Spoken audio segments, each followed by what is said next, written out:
네, 안녕하세요. 이번에 127회 정보관리기술사 기출풀이를 맡은 이정현이라고 합니다. 네, 이번에 시험 기출이 전체적으로 되게 기본적인 토픽들이 되게 많이 나왔고, 특히나 3교시 같은 경우, DB, 네트워크, 어, DB 네트워크, 그리고 소프트웨어 쪽으로 전체적으로 골고루 좀 나온 것 같아요. 그리고 또 기본적인 내용들이 많이 담겨 있고, 특히 좀 차별하기가 되게 어려웠을 것 같은 생각이 좀 듭니다. 네, 첫 번째로 정보화 전략계획 ISP에 대해서 정보관리 3교시 1번으로 문제가 기출이 되었는데요. 문제가 정보화 전략 계획의 단계별 활동 및 선출물에 대해서 묻는 문제고, 그다음에 ISMP와 비교에 대해서 이 문제가 지문에 출제가 되었습니다. 보통 이런 경우 1단락을 ISP 수립 공통 가이드, 오판 개정에 대한 이런 정보화 전략 계획에 대한 개요를 한번 설명을 해주고 2단락에서 단계별 활동이나 산출물 들어가시고 3단락에서 ISMP와의 비교를 해주시면 좋을 것 같고요.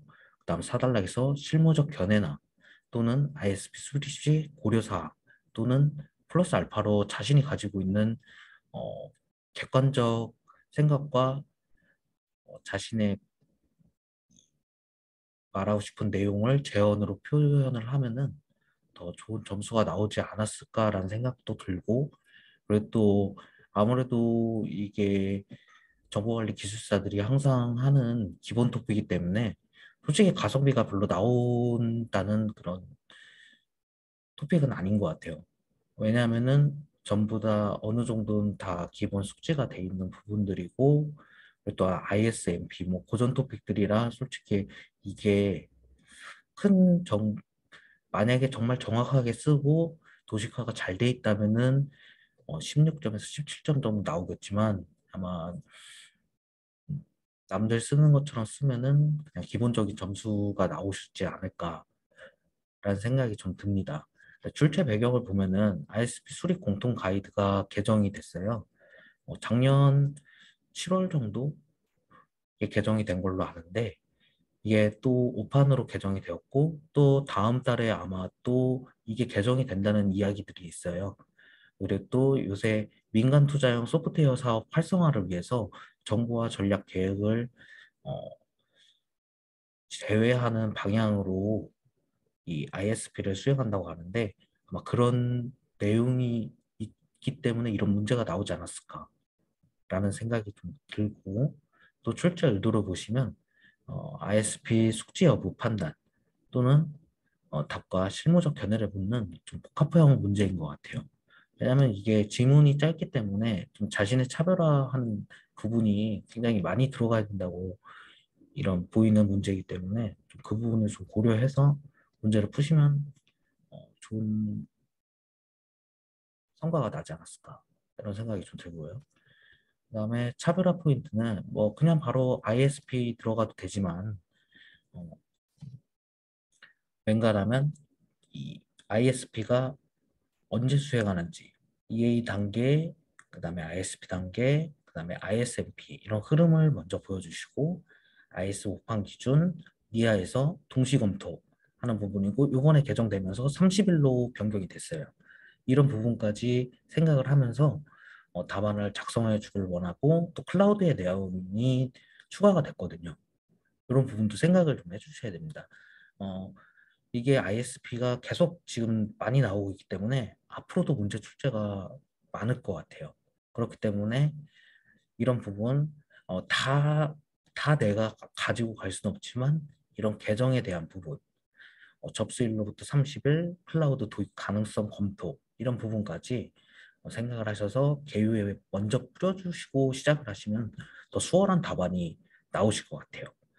또 배경과 필요성은 솔직히 이게 4판이나 5판이나 별 차이는 없는데, 정보화 사업 부실화로 인해서 표준화 미순수 또는 예산 낭비 이런 부분이 발생한다고 하고 있고, 또한 계획 단계에서 내실화가 부족하기 때문에 이런 예산이 추후에 조금 더 발생되는 문제, 또 예산 편성에 대한 어려움, 또는 예산 편성을 하면서 이런 공통사항이 규정이 되거나 기본 요건이 규정하기 위해서 ISP를 개정했다고 일단 나와 있습니다.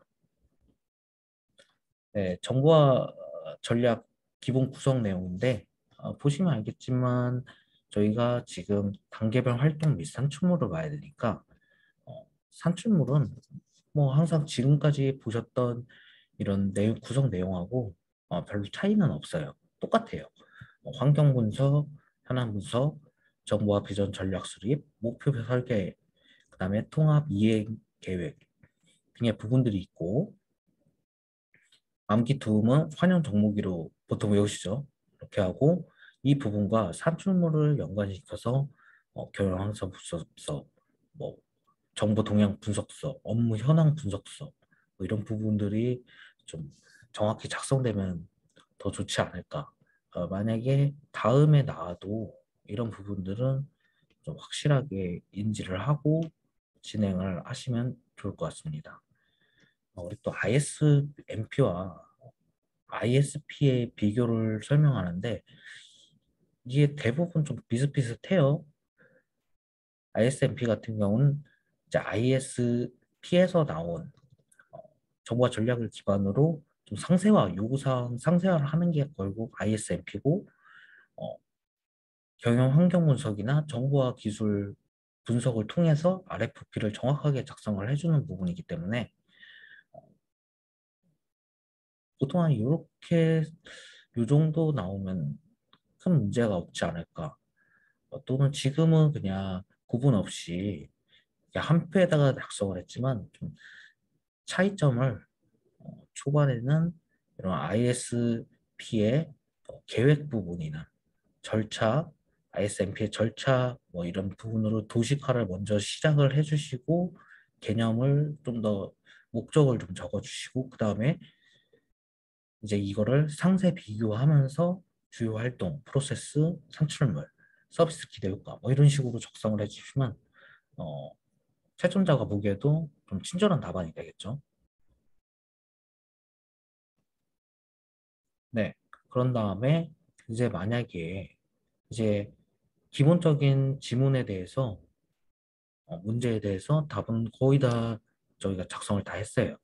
근데 이제 또 필요한 부분이 이제 만약에 내가 정말 ISP에 대해서 차별화 포인트가 있다.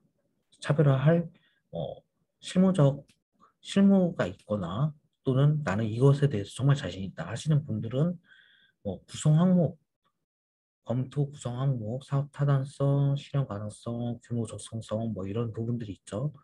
이런 부분을 언급해 주셔도 좋을 것 같고, 어, 좀 이제 기출 문제를 좀 찾아보니까, 그러니까 성공적 ISP를 수행을 위한 산출별 점검 기준이라고 있더라고요. 이렇게 도식화를 해서 기준, 표준법 등을 얘기하고 뭐, 산출물, 일괄성, 적정성, 완전성, 중거성에 일과해서 이렇게 점검 기준을 좀 만드신 표가 있었는데 이게 되게 보기가 좋더라고요. 개인적으로. 그래서 차별화 포인트는 실무적 견해를 포함한 재원이나 고려사항으로 승부를 내시거나 ISP 검토를 위한 구성 항목을 도출해 주시던가 아니면 성공적 ISP를 위한 산출물 점검 기준으로 마무리를 해주시면 좋은 점수가 있지 않았을까 생각이 듭니다. 음, 지금 뭐 이제 앞으로 이제 또 127회가 끝났으니까 이번 연도에 시험은 일반적으로 끝이 났고 이제 다음 연도로 준비하셔야죠. 다음 연도에도 분명히 이 부분이 나올 거기 때문에 어, 정보 관리를 준비하시는 분이라면은 기본적으로 정말 확실하게 숙지하고 넘어가시길 바래요. 이 기회를 통해서 좀 더 한 번 더 복습하는 차원에서 학습하시면 좋을 것 같습니다. 네, 두 번째 문제로서 리팩토링. 리팩토링에 대한 아래 사항을 설명하시오. 되게 지문이 되게 길죠? 정의, 목적, 리팩토링 순서, 리팩토링 주요 기법, 코드 스멜의 정의와 특징, 코드 스멜의 종류 세 가지를 기술하고 각각의 리팩토링 방법에 대해서 답을 적으라고 하고 있는 부분인데 이렇게 묻는 게 정말 많다면은 솔직히 이거는 1단락에서 정의, 목적, 리팩토링 순서, 주의기법, 정의 특징, 각각의 리팩토링 방법 이런 부분들이 뭐 어차피 이걸 전부 다 이제 내가 만약에 여기서 이제 지금 이렇게 묻는 게 많다면은 그냥 묻는 거에 충실하게 답하시는 게 저는 차별화라고 생각을 하고 남 이게 이 지문에서 묻는 게 너무 많기 때문에 3페이지를 넘어갈 확률이 높아요. 그러면 한 3.5, 차별화까지 하면 3.5에서 한 4페이지 나오겠죠. 네, 이렇게 하면은 어차피 리팩토링이나 코드 스멜 같은 경우 기본 토픽이기 때문에 내가 정말 잘 써도 그냥 기본 점수 정도밖에 나올 수가 없어요. 그렇기 때문에 묻는 거에 그냥 충실히 답변을 하고 넘어가는 게 가장 이 문제에 대한 대응 방안이 아닌가 저는 개인적으로 생각을 하고 있고 출제 배경으로 보면은 소프트웨어 중심 사회 전환 또한 클라우드 워크로드에 이런 소스 코드가 많이 올라오는데 이런 소스 코드에 대한 리팩토링 부분을 좀 더 중시를 하자 이런 부분의 내용들이 있었고 그다음에 이 리팩토링을 안 함으로써 추후에 발생되는 기술 부채를 방지하기 위해서 문제가 출제된 게 아닌지 그런 관점에서 저는 좀 생각을 해봤고 출제 의도는 3교시 문제 대부분 기본 토픽으로 좀 출제가 많이 됐어요. 차별화 포인트는 음, 역시 이런 거는 도식화가 차별화 포인트가 아닐까 생각이 되고 리팩토링이란 이제 기능 변경 없이 배드 스멜을 제거하고 가독성, 로직 개선, 성능 향상 통한 소프트웨어 안전성, 신뢰성, 재가성 향상 기법이라고 그래요. 목적은 뭐 배드 스멜 제거겠죠. 코드 스멜 제거, 로직을 개선하고 그 리팩토링에 대해서 일단 개념 목적, 그다음 순서, 리팩토링 코드를 작성하겠죠. 테스트를 실행하시고 성공 시 리팩토링 대상을 다시 또 선정을 하시고요. 실패 시 리팩토링 코드를 또 수정을 하고 이런 식으로 반복이 되는데 저희가 뭐 생각하는 리팩토링 하면 좀 기본 그림이 있긴 한데 차라리 기본 그림보다 이런 리팩토링 코드가 뭐 어떤 테스트를 통해서 테스트가 페일이 나면은 다시 재수행을 하거나 또는 리팩토링 테스트를 패스를 했을 때 다른 대상을 선정하거나 이런 부분이 나오면은 더 좋은 답변이 될 것 같고 남들하고 좀 차별화가 될 것 같아요. 리팩토링 기법은 뭐 저희가 기본적으로 배우는 거 코드 측면의 리팩토링 기법이 좀 많거든요. 메소드를 이동하거나 또는 서브 클래스에서 슈퍼 클래스로 이동, 동일 메소드를 슈퍼 클래스로 이동, 뭐 메소드를 통합한다든지 뭐 이런 부분들이 있는데 찾아보니 방법적 측면의 리팩토링도 존재를 하더라고요. TDD를 이용한 거, 리터 픽업을 이용한 거, 그다음에 스토리 페어런트 스토리 이런 부분에 대해서 리팩토링 하는 방식이 굉장히 많았어요. 계획을 세워서 하는 방법, 그다음에 롱텀을 주고 주기적으로 리팩토링을 하는 방법.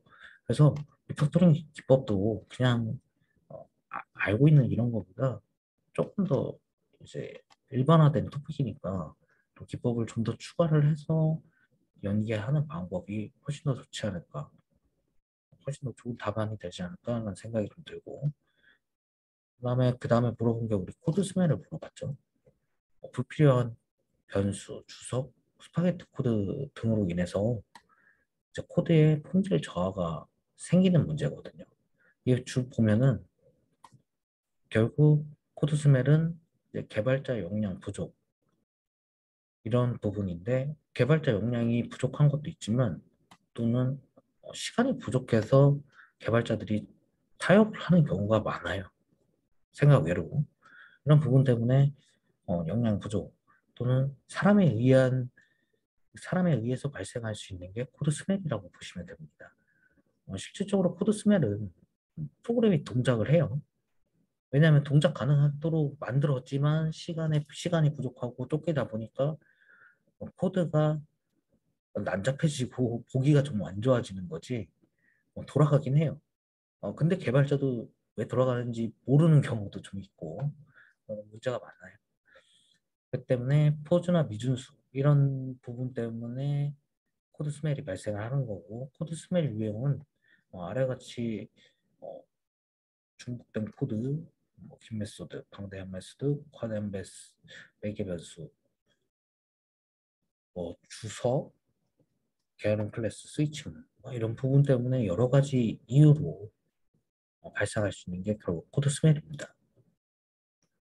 코드 스멜을 하고 코드 스멜의 세 가지 유형을 이야기하고 그 다음에 그거에 대한 리팩토링 방법을 제시하라 했는데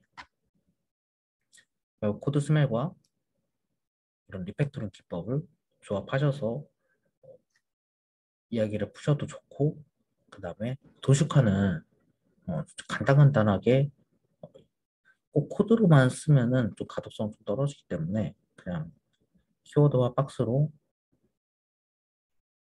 코드 스멜에 따라서 어떻게 리팩토링을 통해 해결을 하는지 이런 부분이 연관성 있게 보여주면 좋을 것 같고요. 그 다음에 보면은 차별화를 만약에 가능하다면은 이제 리팩토링도 이제 저수준의 리팩토링과 고수준의 리팩토링에 상관관계가 좀 있어요.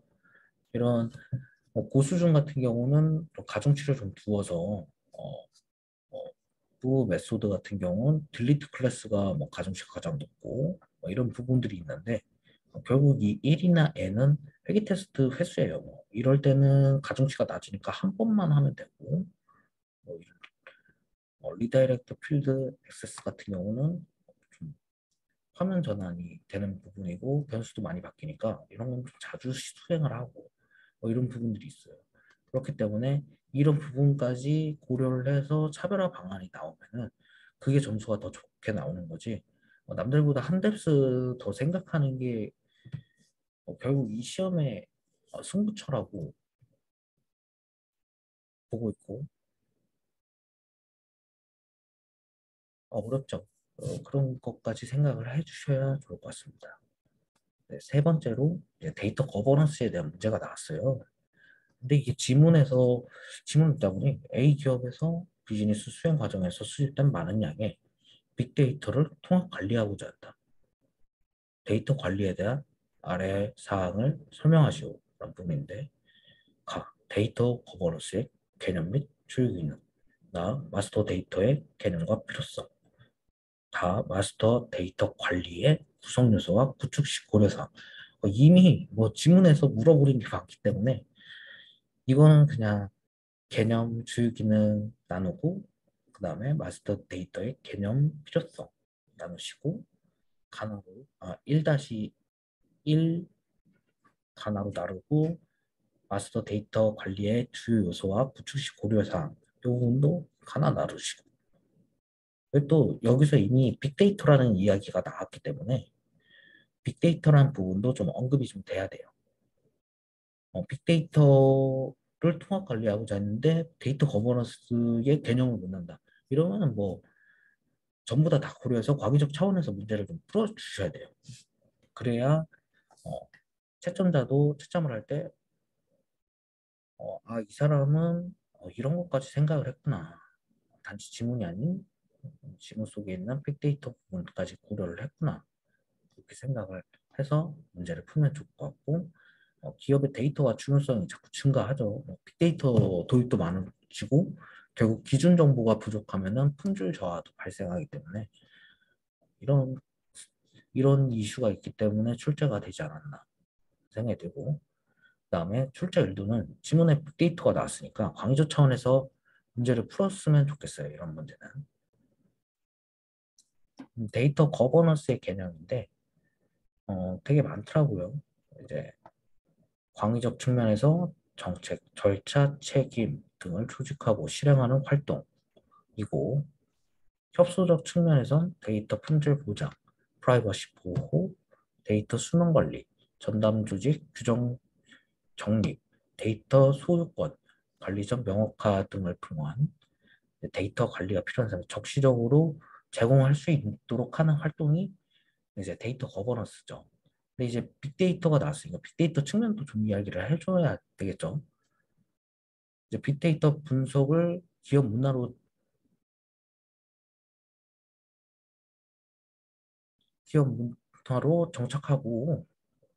정착하고 데이터 분석 업무를 고도화하기 위해 데이터 프로세스, 시스템 역량 조직으로 구성된 빅데이터 관리 체제가 빅데이터 거버넌스라고 생각을 하시면 돼요. 그냥 데이터 거버넌스에서 빅데이터까지 생각을 하면 좋고, 요거는 약간 코스콤에서 좀 따온 이미지인데, 거버넌스란 무엇인가 해서 뭐 가용성, 유용성, 통합성, 부합성, 관리엔 정책, 지침, 표준, 전략, 방향, 관리 체계 및 프로세스 지정이 데이터 거버넌스라고 이야기를 해요.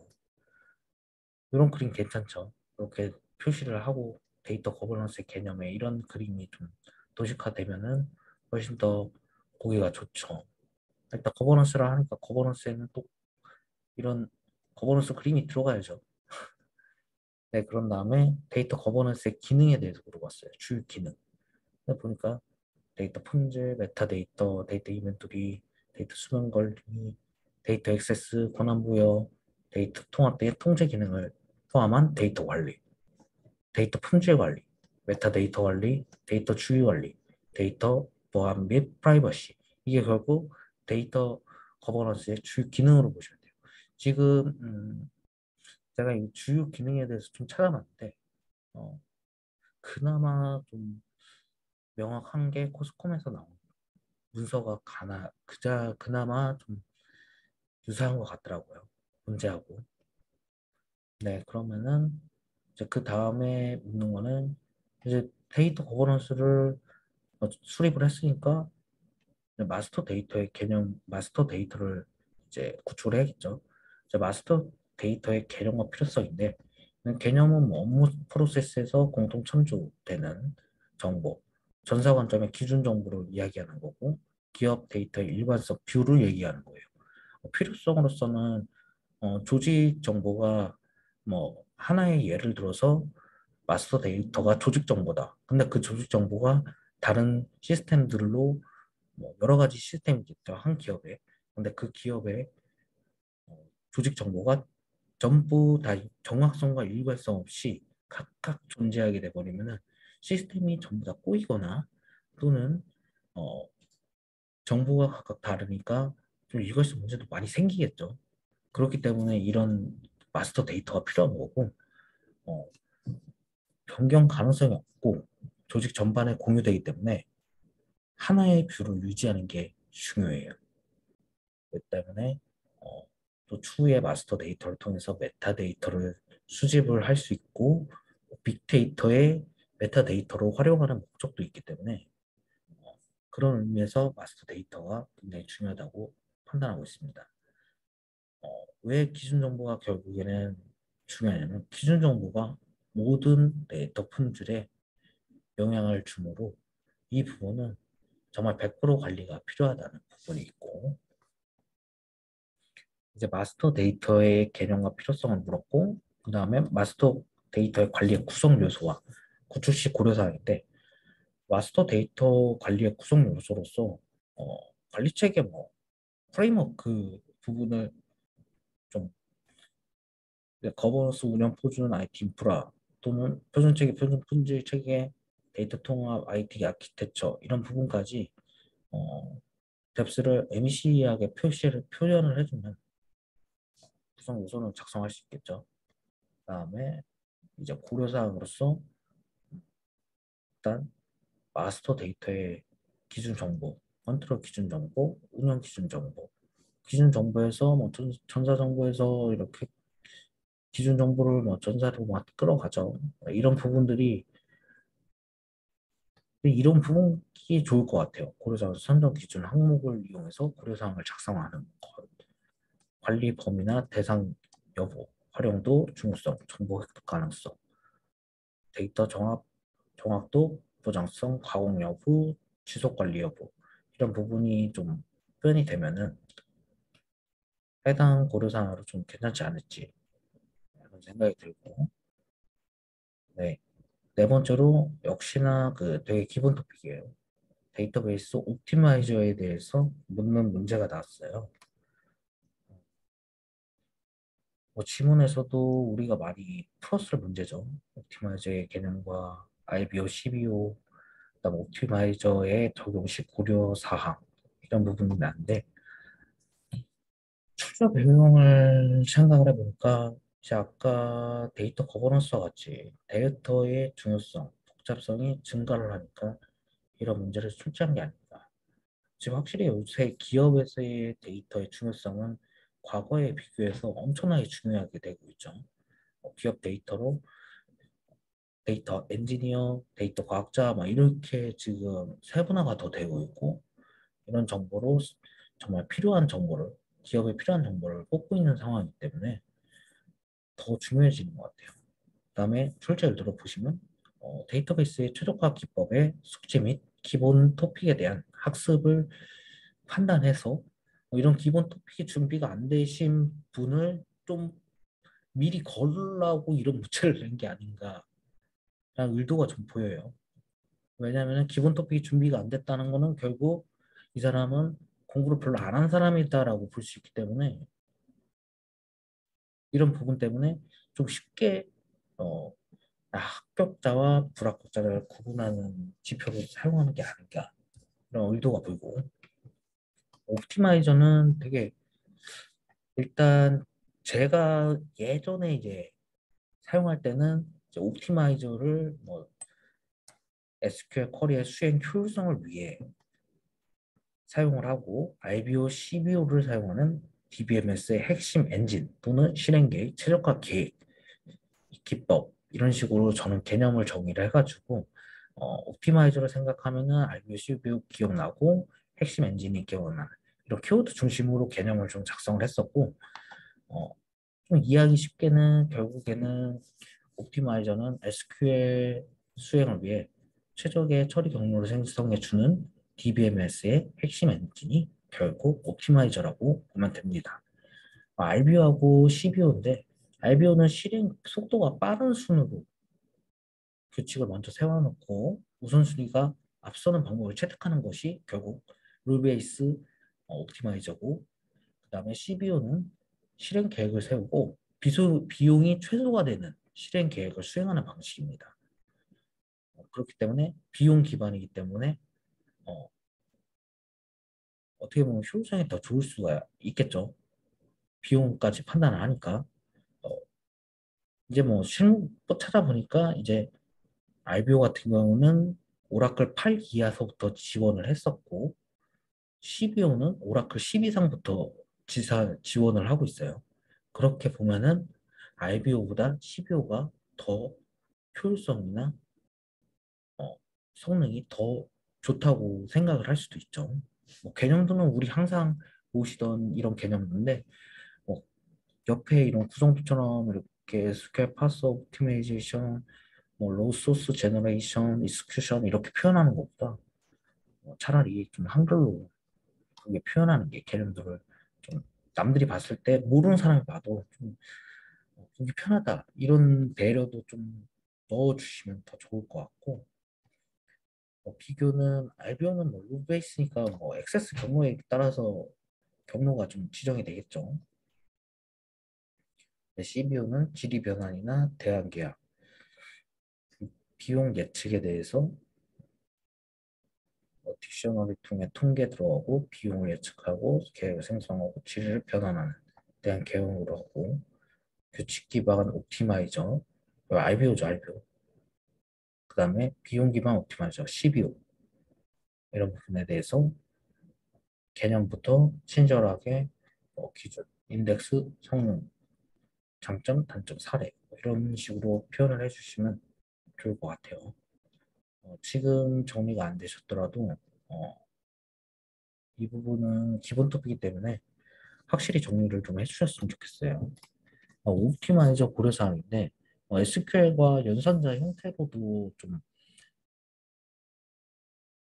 성능에 좀 영향을 많이 줘요. 조인 순서도 영향을 주고, 리클러스 조인, 뭐 저희가 보통 같다, 뭐 인덱스는 3, 뭐 이런 식으로 좀 데이터를 조회하는 범위를 줄이는 방향으로 쿼리를 작성을 하셔야 성능이 더 좋아지는 부분이 있고, 옵티마이저 팩토라에서 인덱스나 IO 타입, 이제 클러스터링, 파티셔닝 이런 부분까지 고려를 해주시고, 옵티마이저에는 파라미터도 중요해요.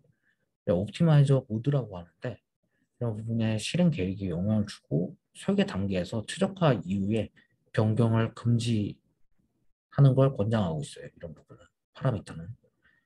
그다음 DBMS 제약도 어느 정도 옵티마이저에 이슈가 생기겠죠.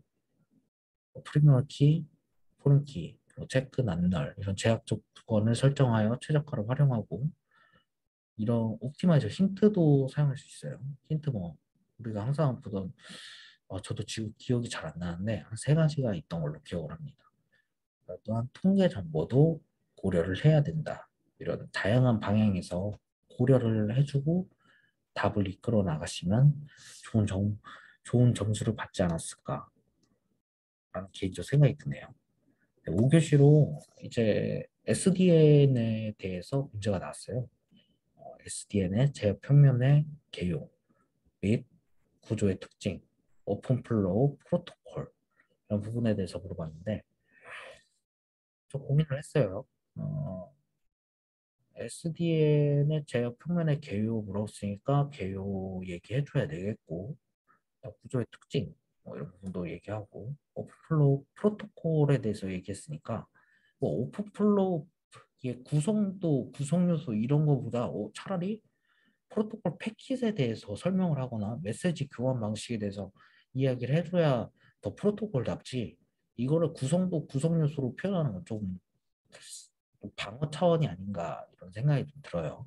그다음 3달러로서 SDN 도입 시 기대 효과 및 활성화 방안 뭐 이런 부분에 대해서 얘기할 수도 있고 여러 가지 있겠죠.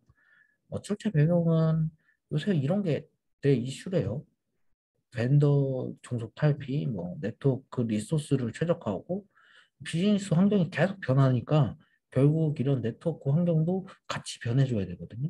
이렇기 때문에 SDN이 더 중요해지는 거고 출제 의도는 똑같아요. 기본 토픽을 숙지를 하고 있는지, 특히 네트워크 같은 경우 도집화 수준에 따라 채점이 좀 많이 달라지기 때문에 이런 정확하게 좀 채점자가 좀 편하게 구분하려는 의도로 이런 문제를 낸 게 아닐까 그런 생각이 들고 SDN은 우리 아시는 것처럼 제어 기능과 데이터 기능을 분리를 한 게 결국 SDN이고 이런 소프트웨어 기반으로 네트워크를 구성하거나 제어하는 기술이 SDN이에요.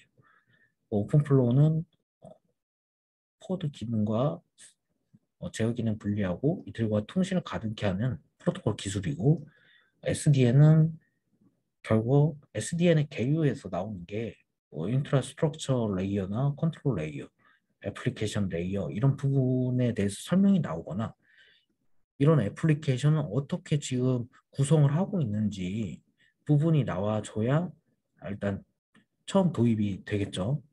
그 다음에 오픈플로우 프로토콜인데 플로우 테이블이라고 있어요. 플로우 테이블에 플로우 엔트리, 조건, 통계, 처리 이런 부분들을 있고 매치 필드, 액션, 카운터에 대한 부분들이 있어요. 이 아래는 헤더 정보고요. 이런 헤더 정보까지 있다. 오픈플로우 프로토콜에선 이런 플로우 테이블을 사용하고 이 조건의 헤더는 스위치 포트서부터 이런 VLAN ID, 뭐 목적지 주소, 출발지 주소, TCP, UDP, 메타데이터 이런 부분까지 같이 나와줘야지 좀 더 차별화가 될 것 같아요. 그 다음에 나로서는 프로토콜이 오픈플로우와 컨트롤러 간에 어떻게 연결이 흐름이 이어지는지에 대해서 설명을 친절하게 더 해주면은 솔직히 저도 오픈플로우를 사용을 안 해봐서 이게 정확히 어떻게 동작이 되는지는 잘은 모르지만 이런 흐름들을 통해서 모르는 사람한테 친절하게 답변을 해줄 수 있겠죠. 이렇게 문제를 풀어주시고, 그다음 차별화 부분에서 뭐 구축 사례를 뭐 도식화로 표현을 해주셔도 좋고, 또는 성공적인 SDN 구축을 위한 고려사항으로서 뭐 확장성 문제를 고려한다든지 구조적 문제, 네트워크 구축 문제까지 고려를 해서 좀더 남들보다는 키워드도 중요하지만 이런 문제가 이 문제가 왜 나왔는지 이 문제를 풀려는 어, 나만의 생각을 좀 더 표현해 주는 게 더 좋을 것 같아요. 네. 마지막 문제도 이제 소라라는 게 나왔는데 어, 문제가 좀 한 줄이긴 하지만 뭐 어떤 걸 묻는지 묻는 게 참 많죠. 개념도 물어보고 등장 배경 물어보고 구성 요소, 주요 기능, 기대 효과, 도입시 고려사항 이렇게 총 하나, 둘, 셋, 넷, 다 여섯 가지에 대해서 물어봤어요. 여섯 가지 물어봤으니까 한 문제당 가나 생각해서 딱 여섯 달락 나오고 0.5페이지씩 구성하면은 딱 3페이지 떨어지겠죠. 그래서 출제 배경은 기존 보안 관리 관제 체계가 이제 아무래도 변화가 좀 늦다 보니 이런 정보 자산에 대한 보안의 안전성이 보장하기 어렵기 때문에 소라에 대한 언급을 한 게 아닌가. 근데 또 축제 의도는 많이 나왔죠. 저걸 처음 본 게 한 1년 전? 1년 전쯤 봤던 것 같아요. 그렇기 때문에 소라 부분의 숙지 여부 판단과 빠른 채점을 위한 단락 구성을 유도를 한 것 같아요. 소라 같은 경우는 보안 오케스트레이션 자동화, 보안 사고 대응, 위험 인텔리전스 플랫폼을 통하여 효과적 보안 관제가 가능한 보안 솔루션이죠. 등장 배경으로서 보면은 기존 보안 강제의 필터링 한계를 해결한 게 결국에는 소라예요. 왜냐하면은 보시면 알겠지만 정보 수집, 모니터링 분석, 대응 조치 보고. 근데 이 내부적으로 이 패킷을 분석하고 보고하고 대응하는 체계 이 보안 담당자도 결국 사람이니까 사람이 이걸 보고 판단하고 어, 위협을 판단하기엔 시간이 많이 걸리겠죠. 이런 부분을 결국 한계를 해결한 게 결국 이 하나의 소라라는 플랫폼이죠. 그래서 많아요. 소아도 있고 SIRP, TIP 이런 거 다 합쳐서 소라라고 하는 것이고 기대 효과로서는 전사 관점에서는 사이버 위협에 대응, 보안 투자 대비 효율을 창출하는 것. 그다음에 룰 업무를 자동으로 매핑해 주기 때문에 기술자의 역량에 상관없이 사이버 공격에 대한 조사와 대응이 가능해지죠. 두 번째로 실무적 관점이나 플레이북을 통해 유형별 최적의 대응이 가능하고 자동화가 되니까 결국 시간 절약이나 사고 대응에 좀 집중을 더 할 수 있겠죠. 관리자 측면도 내부 보안 역량을 상향 편중할 수 있고 업무성과 측정 파악, 뭐 측정에 대한 ROI를 판단하기 되게 좋죠. 보니까 이제 기대 효과로서 이런 부분 참조해도 좋을 것 같아요. 감염연구 확인, 악성 코드 분석할 때 유용해지는 정보 수집, 뭐 이런 부분들이 다 자동화가 되니까 더 편해지시는 거죠. 가장 중요한 것은 이제 업무 프로세스를 명확하게 정의하는 게 중요하고 업무 자동화 목적으로 프로를 도입하더라도 모든 업무에 대한 자동화 적용이 불가능하면 자동화 리스크에 대해서도 충분히 고려를 해서 워크플로우에 반영을 하는 걸 원하고 지속적인 유지 관리가 중요하다 이런 부분이 좀 있죠. 보면은 이제 구축 전후에 따라 이제 시간이 많이 단축이 됐죠. 거의 통상 보면은 최소한 15배에서 15배 정도 되네요. 15배에서 30배 정도 속도 차이 속도가 보면 합계가 216 초가 걸렸던 게 28초 정도밖에 안 걸렸으니까 거의 한 10배 차이 나죠. 엄청 빨라진 거죠. 네, 그렇게 생각을 해보면 이런 솔루션을 도입해서 빠른 위협에 보안 대응을 위해서 도입했다고 보시면 될 것 같습니다. 그 다음에 이제 차별화를 만약 주신다면 1달러 또는 4달러에 이런 부분이 좀 나왔으면 좋겠어요. 이제 보안 관제 1세대.